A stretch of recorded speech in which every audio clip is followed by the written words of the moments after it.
ಪುಣ್ಯಕ್ಷೇತ್ರ ರಾಮತೀರ್ಥ ರಾಯಚೂರು ಜಿಲ್ಲಾ ಕೇಂದ್ರದಿಂದ 108 ಕಿಲೋಮೀಟರ್, ಲಿಂಗಸಗೂರು ತಾಲೂಕಾ ಕೇಂದ್ರದಿಂದ ಉತ್ತರಕ್ಕೆ 8 ಕಿಲೋಮೀಟರ್ ದೂರದ ಅಂತರ್ಜಲಧಾರೆಯ ಸುಂದರ ತಾಣ ರಾಮತೀರ್ಥ.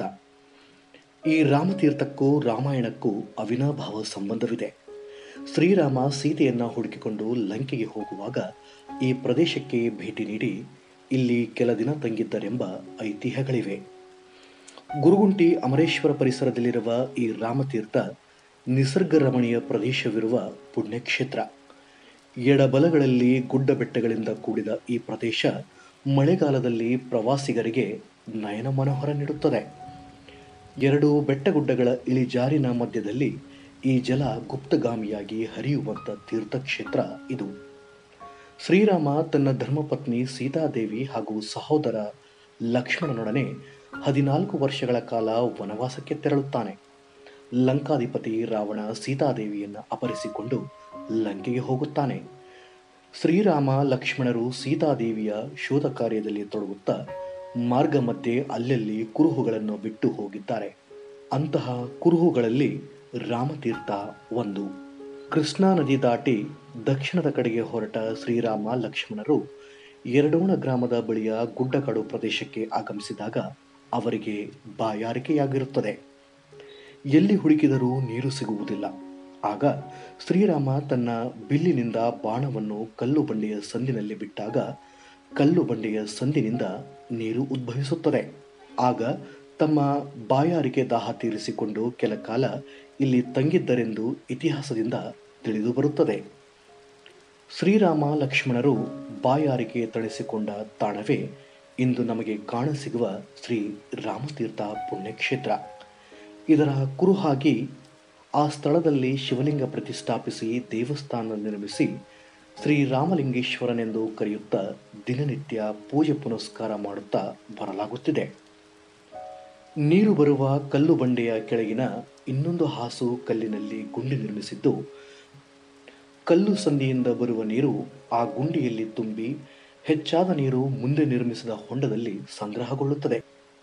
ಕ್ಷೇತ್ರದ ಮಹತ್ವ ಅರಿತ ಭಕ್ತರು ಮಾತ್ರ ಈ ಪುಣ್ಯ ಸ್ಥಳಕ್ಕೆ ಆಗಮಿಸಿ ಕಲ್ಲು ಸಂದಿಯಿಂದ ಉದ್ಭವಿಸುವ ನೀರನ್ನು ಶ್ರೀರಾಮ ತೀರ್ಥವೆಂದು ಸ್ವೀಕರಿಸುತ್ತಾರೆ.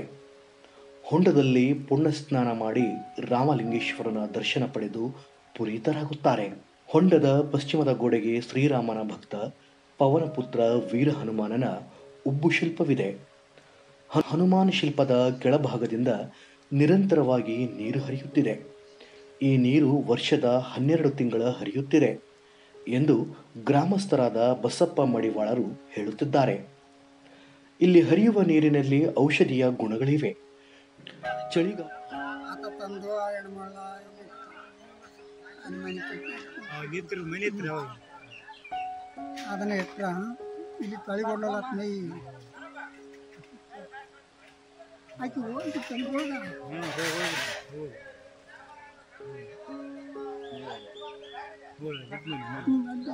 ಎಷ್ಟು ದಿವಸ ಇದ್ರ ಅವರು 8 ವರ್ಷ ಮೇಲೆ ಐತ್ರ. ಅವ್ರು ಯಾರು ಹೋಗಿತ್ತು?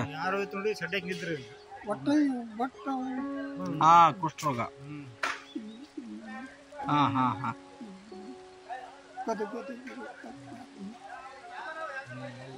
ಚಳಿಗಾಲದಲ್ಲಿಯೂ ಇಲ್ಲಿನ ನೀರು ಬೆಚ್ಚಗೆ ಇರುವುದು ವಿಶೇಷ ಎನ್ನುತ್ತಾರೆ ಗ್ರಾಮಸ್ಥರು. ಈ ನೀರಿನಲ್ಲಿ ಸ್ನಾನ ಮಾಡಿದರೆ ಚರ್ಮ ಸಂಬಂಧಿ ವ್ಯಾಧಿ, ಕುಷ್ಠರೋಗಗಳು ದೂರವಾಗುತ್ತವೆ ಎಂಬ ನಂಬಿಕೆ ಇದೆ. ಶ್ರೀರಾಮ ಸ್ಥಾಪಿಸಿದ ಲಿಂಗದ ಕೆಳಭಾಗದಲ್ಲಿ ನೀರು ತುಂಬಿದೆ ಎನ್ನುವ ಪ್ರತೀತಿ ಇದೆ. ಈ ದೇವಾಲಯ ನಿರ್ಮಾಣ ಮಾಡಿದ್ದರಿಂದ ನೀರು ಇರುವುದು ಕಾಣಿಸುವುದಿಲ್ಲ ಎನ್ನುತ್ತಿದ್ದಾರೆ ಗ್ರಾಮಸ್ಥರು.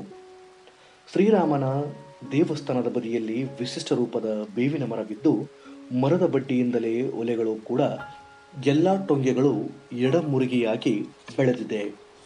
ಈ ಮರದ ಎಲೆಗಳು ಕೆಲ ಔಷಧಿ ಮಾಡಲು ತೆಗೆದುಕೊಂಡು ಹೋಗುತ್ತಿದ್ದಾರೆ ಎಂದು ಲಿಂಗಸಗೂರಿನ ಹಿರಿಯ ನ್ಯಾಯವಾದಿ ನಾಗರಾಜ್ ಗಸ್ತಿ ಅವರು ತಿಳಿಸುತ್ತಿದ್ದಾರೆ. ಈ ಸುಂದರವಾದ ಪುಣ್ಯಕ್ಷೇತ್ರ ಸರ್ಕಾರದ ದಿವ್ಯ ನಿರ್ಲಕ್ಷ್ಯಕ್ಕೆ ಒಳಗಾಗಿದೆ. ಕ್ಷೇತ್ರಕ್ಕೆ ಹೋಗುವುದಕ್ಕೆ ಸಮರ್ಪಕವಾದ ದಾರಿ ಇಲ್ಲ.